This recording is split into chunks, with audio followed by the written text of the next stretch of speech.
A'udzu billahi minasyaitonir rajim. Innahu min Sulaiman wa innahu bismillahirrahmanirrahim. Alla ta'alu 'alayya wa'tuni muslimin. Salamun qaulan min rabbir rahim. Assalamualaikum warahmatullahi wabarakatuh.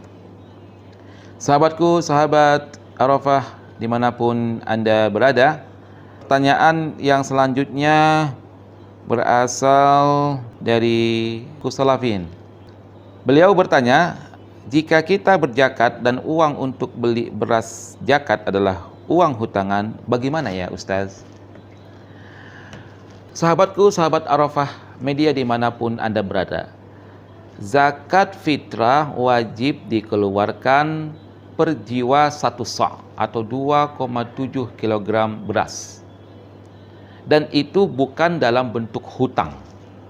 Kalau berhutang berarti dia tidak ada kewajiban untuk membayar zakat fitrah.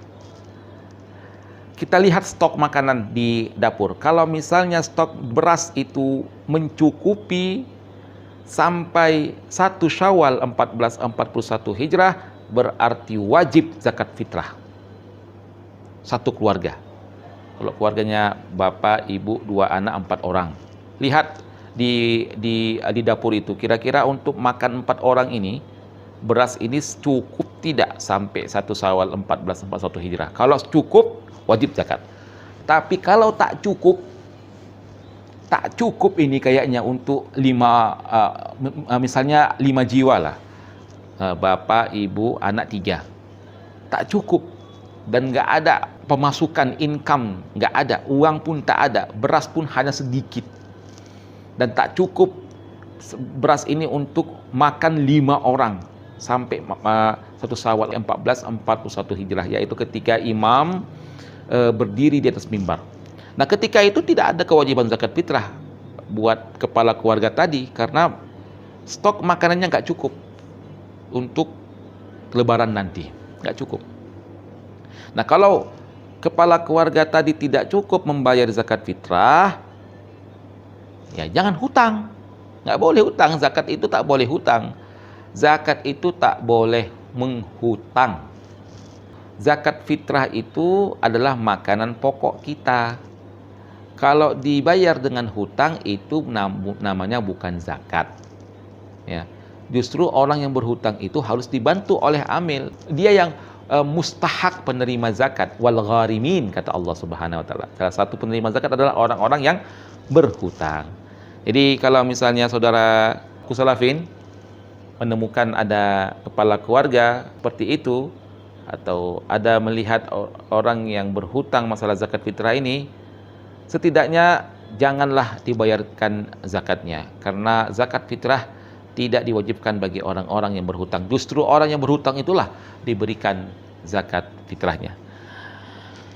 Kemudian yang terakhir adalah pertanyaan dari Nuryadi Adi. Assalamualaikum Ustaz. Waalaikumsalam. Saya mau tanya, kalau ada warga negara asing, Singapura atau Malaysia, dia mau membayar zakat fitrah di Indonesia, apakah ketentuan harga bahan pokoknya ngikut di Singapura atau ikut harga di Indonesia? Terima kasih Ustaz. Nah, kalau misalnya ada warga negara asing masuk ke Indonesia dan ingin bayar zakat fitrah, itu kadar ketentuannya itu mengikuti negara asal dia atau berada di Indonesia. Misalnya ada warga negara asing dari Perancis datang ke Lau Bakri, orang Muslim Perancis datang ke Lau Bakri dari Serdang, ya, berdiam di sini sampai nanti dia pulang 10 Syawal misalnya. Dia bayar zakat fitrahnya ini mengikuti ulama-ulama yang ada di Perancis atau mengikuti yang ada di Lau Bakri di Indonesia. Nah, situasi seperti ini, orang yang berada di orang musafir yang bukan mukim, orang musafir yang berada di sebuah wilayah, dia harus mengikuti aturan wilayah yang dia tempati. Berarti sang warga negara asing tadi membayar zakat fitrah tidak mesti mengikuti ketentuan yang ada di negara asalnya, tapi mengikuti ketentuan yang ada di daerah tersebut. bayar 2,7. Kalau menggunakan uang sebagaimana yang telah kita bahas pada pertemuan-pertemuan yang sebelumnya, 3,8 kilogram dikalikan dengan uang berapa 1 kilogram, misalnya 10.000, berarti 38.000 rupiah per jiwanya. Jadi disesuaikan dengan harga setempat, bukan ketentuan yang ada di negara asal. Sahabatku, sahabat Arafah Media dimanapun Anda berada, tak terasa kita sudah berada di penghujung bulan suci Ramadan. Nabi Muhammad SAW sangat sedih sekali kalau sudah berada di penghujung Ramadan. Mengapa beliau sedih? Karena tidak akan mendapatkan pahala yang begitu berlimpahnya, pahala yang begitu hebatnya, apalagi kita berada di malam yang mulia, Lailatul Qadar. Jadi beliau merasa sedih. Seandainya lah kalau Allah Subhanahu wa taala menjadikan Ramadan ini setiap hari selama setahun, itu yang beliau cita-citakan. Karena banyak sekali amal ibadah kita dilipat gandakan pahalanya. Membaca Al-Quran dilipat gandakan pahalanya. Bersedekah dilipat gandakan pahalanya. Kita berpuasa dalam keadaan khusyuk, dalam keadaan tawadhu, akhlak kita pun semakin bagus. Makanya Nabi Muhammad sangat sedih apabila bulan suci Ramadan itu meninggali beliau.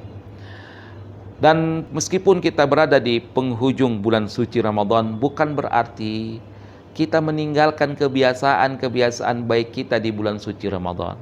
Kita membaca Quran di bulan suci Ramadan, ya bawalah kebiasaan baik ini di luar Ramadan. Kita selalu qiyamul lail di bulan suci Ramadan, kita bawa kebiasaan baik ini di luar bulan suci Ramadan. Selalu witir, selalu banyak bersedekah, ucapan ngomongan kita pun baik, kita berlaku positif di bulan suci Ramadan, kita bawa hal-hal yang positif ini di luar Ramadan. Jangan kita melakukan kebalikannya, baiknya saja di Ramadan, habis itu bejat di bulan-bulan yang lainnya. Nah, itu salah juga, dan itu tidak sesuai dengan sunnah Rasulullah SAW. Makanya Nabi Muhammad sedih sekali kalau sudah berpisah dengan bulan suci Ramadan. Karena apa? Karena Ramadan itu satu-satunya jalan untuk mentarbiahkan diri, satu-satunya jalan yang ampuh untuk mentarbiahkan diri. Kalau misalnya orang tua di luar Ramadan, orang tua, guru mentarbiahkan, ya agak sedikit ekstra mentarbiahkan anak-anaknya. Namun kalau bulan suci Ramadan, mengapa ya? Allah Subhanahu wa taala itu memberikan kita jalan bisa mentarbiahkan diri kita sendiri.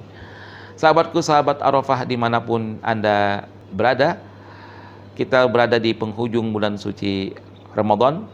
Bawalah sifat-sifat baik di bulan Ramadan, kita bawa di luar Ramadan.